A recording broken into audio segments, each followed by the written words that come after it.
was a girl who talked to geese. She understood them and they her. One day she looked into a crystal stream and saw in its bed a diamond. She picked it up and placed it in her hair. She did so. As she did so, she turned into a geese. It was then revealed that the other geese she magically had understood were once human like her. Yeah, I love these animals. Actually, I've planned on getting a pig for a while, but a little nervous because they get so big. And then it would be really hard to tour with, you know, unless I got like one of those runts, you know, like Gilbert from Charlotte's Web, little one. But I love billy goats. Did you see this black and white one? Or, yeah, it's a billy goat, right? We recorded the whole record almost during the night on the farm. It was in the farm. Oh. Uh-huh. Yeah, and actually there was a lot of action at night. There was a great big owl who lived just in the barn next to us, so hunting at night and hunting all the kittens. So the kittens are constantly screaming during the night. And then we have a very good friend there on the farm, an old horse who was actually kind of sick and made a lot of noises during the night, which added strangely to the ambiance. And a lot of ghost animals at night, you know, just a lot of spirits there. But yeah, with Coco Rosie, we started in a really creative space. I mean, being creative in every aspect, cooking, cleaning, exercise, really creative exercise, and then music and painting and writing.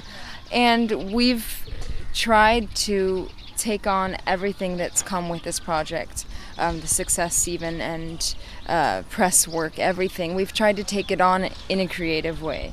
And it's really been helpful and soothing and healing, and enabled us to to take part in everything and work on it.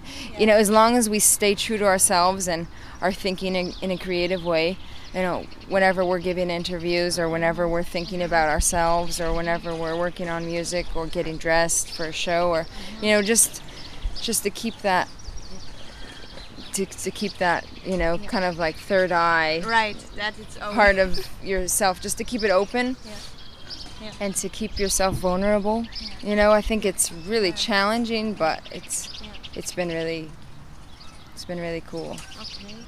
And you live with Bianca in Paris now, and you live in the same apartment?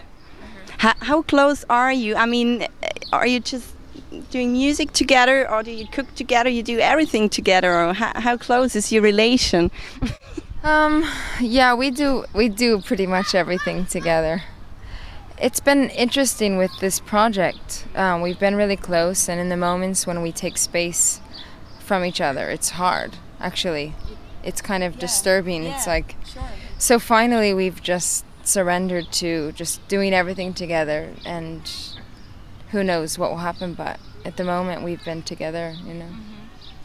And you even pick boyfriends together? Or how is it like with other relations? Yeah, it's funny you say that. We have been dating the same woman. Really? Lately. I like those stories. Someone we're very close to, so it's like, it's maybe a little special, but our friend Anthony. Yeah. So we all kind of have a really intense love triangle together. I don't know. I don't have preference, but if I had to choose, it would be, you know, someone who's both girl and boy. Yeah. The story of Coco Rosie started when Bianca came to Paris to visit you, where you were studying until then you have been separated for some years, and when you met again in Paris, you suddenly were in a creative flash where your music was born. Why was that relation not that close when you were kids? I mean, kids play together and are creative together too. Why wasn't that earlier? We had a really big family, so we were lost in the mix. I see. And then finally, I was kicked out of the house by 14 because I was too much trouble. My mother was a single mother and with a lot of children, so we didn't find each other at all when we were younger. That's early with 14. I mean. Yeah. So when we met again, it wasn't so much like sisters.